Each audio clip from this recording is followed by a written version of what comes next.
In a quiet town, a young girl lived a happy life with her mother, until one ordinary day turned tragic, shattering little girl's innocence and reshaping her life forever.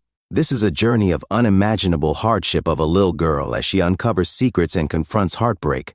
Let's listen to this heartbreaking story, and also let us know where you're listening from. Lyla, a spirited 5-year-old girl, cherished every moment with her mother Claire. Their life was modest but filled with love. Claire went out of her way to make Lyla feel special, cooking her favorite meals, helping her with homework, and telling her bedtime stories every night. On sunny days, they would take long walks, collecting leaves and marveling at nature's wonders. Their bond was unbreakable, and for Lyla, Claire was her world. Their evenings were often spent in the cozy living room, reading books or drawing together, creating a haven of warmth and creativity. One seemingly ordinary day, however, their lives took a tragic turn. It started like any other, with Lyla heading to school, excited to see her friends and share her weekend adventures. Claire packed her favorite sandwich and kissed her goodbye at the door, promising to pick her up later. Lyla skipped down the path, not knowing this would be the last time she saw her mother's radiant smile. In the late afternoon, the school principal called Lyla to the office. Waiting there was her father, David. He stood near the window, his hands in his pockets, staring blankly into the distance. When Lyla entered, he turned to her with a strained expression. "Lyla," he began, his voice heavy with emotion. "Your mother had an accident. She's no longer with us." Lyla's world crumbled. "What do you mean?" she asked, her voice trembling. David avoided her eyes and delivered the words she dreaded. "She's gone, Lyla. There's nothing we can do." He offered no comfort, no embrace. That evening, the house that once felt warm and lively seemed unbearably cold and empty. Lyla sat on her bed, clutching the teddy bear her mother had given her, replaying the words in her mind. "Gone," she whispered to herself, unable to believe it. The shadows on the walls seemed darker, and the air felt heavy. Outside her window, the world moved on as though nothing had changed, but for Lyla, it had ended. The silence of the house was deafening, punctuated only by the occasional creak of the floorboards. She felt small and lost in a world that had suddenly become too big. Lyla sat on the couch, clutching a pillow as silence engulfed the house. David entered briefly, glancing at her. "You'll need to be strong. Things have changed and we have to move forward," he said before retreating to his room.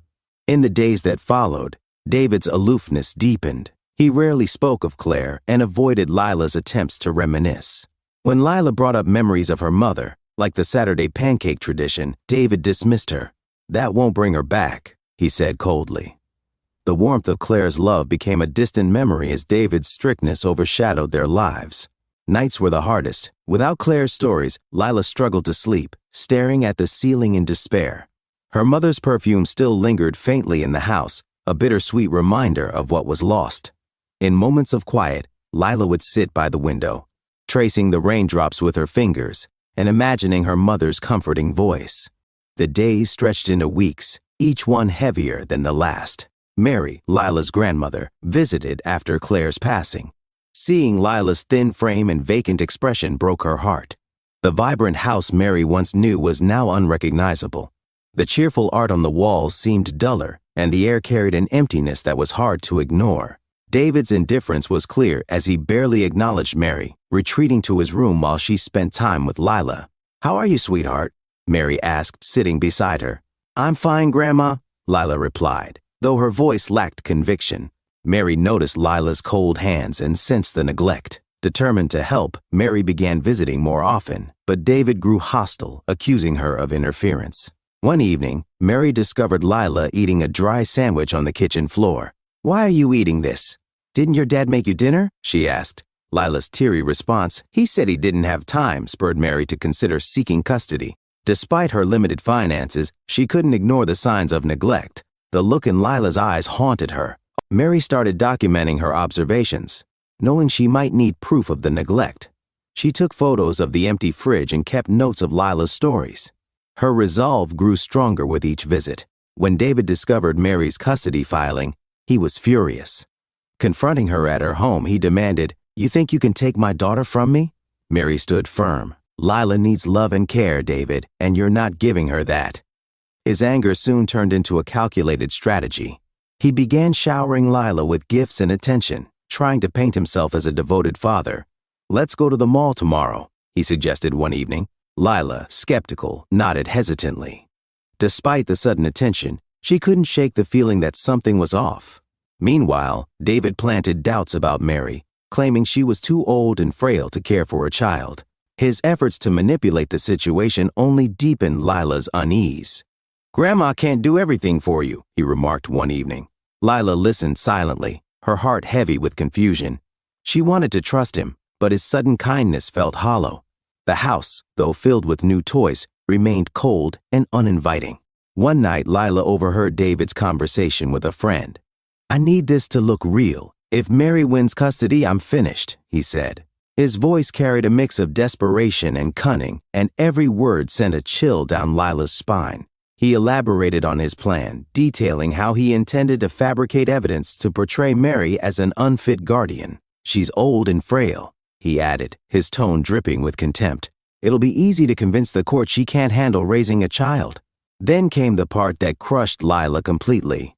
David spoke about the life insurance money, dismissing the emotional weight of Claire's death. "That money is the real prize," he said.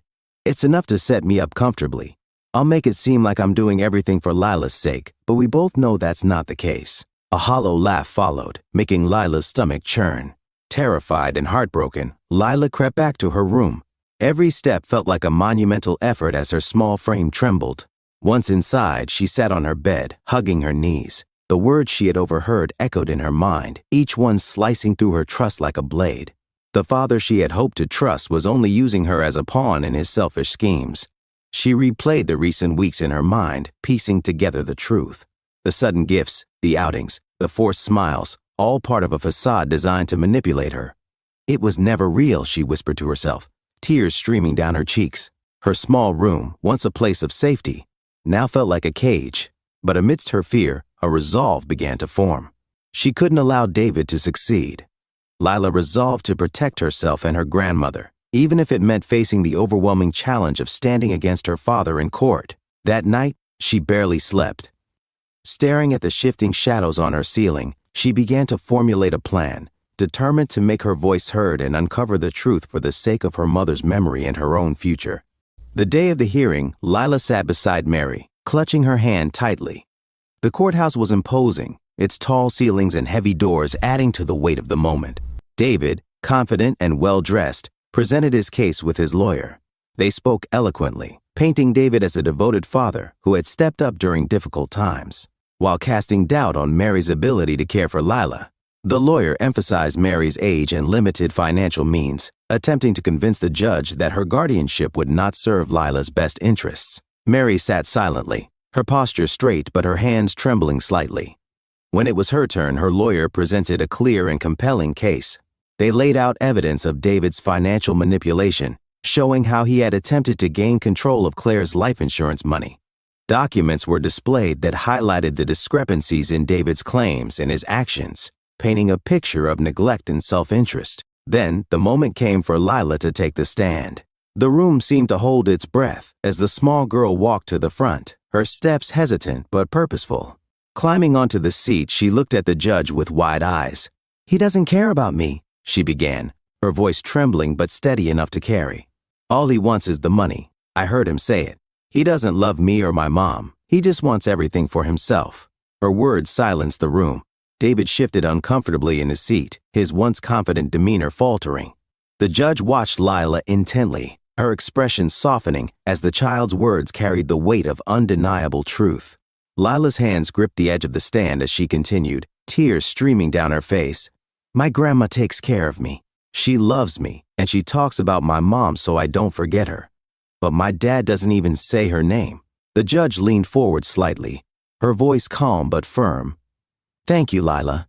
That was very brave of you." The gavel struck soon after, signaling a temporary but critical decision. The judge ordered an investigation into Lyla's claims and granted Mary temporary custody. As the sound of the gavel echoed in the room, Lyla turned to Mary, who enveloped her in a warm embrace. For the first time in what felt like forever, Lyla allowed herself to hope, feeling a faint but growing light in the darkness. Returning to Mary's modest home, Lyla felt a sense of safety for the first time in weeks. Mary worked tirelessly to create a nurturing environment, filling their days with warmth and care. She continued Claire's bedtime story tradition, connecting Lyla to her mother's memory. Every corner of Mary's home held something familiar and comforting. At a park Claire had loved, Mary watched Lyla laugh and play, a sound she hadn't heard in far too long. "You're my strong girl," Mary said, holding Lyla close. "And you're strong too, Grandma," Lyla replied, smiling through tears. Together they began to rebuild their lives, holding on to the love that would guide them through any storm. Life became a series of small victories. Lyla made new friends, shared stories of her mother, and learned to smile again. She and Mary crafted a life that was simple but full of hope. Though challenges remained, they faced them with unwavering strength and love. Evenings at Mary's home were filled with laughter as they cooked together or played board games. The future wasn't just brighter, it was theirs to create together. What do you think of Lyla's journey? How did her bravery and determination resonate with you? If you were in Mary's place, would you have had the strength to fight for Lyla, knowing the odds? Let us know in the comments below, and thank you for listening to Storyline Narratives.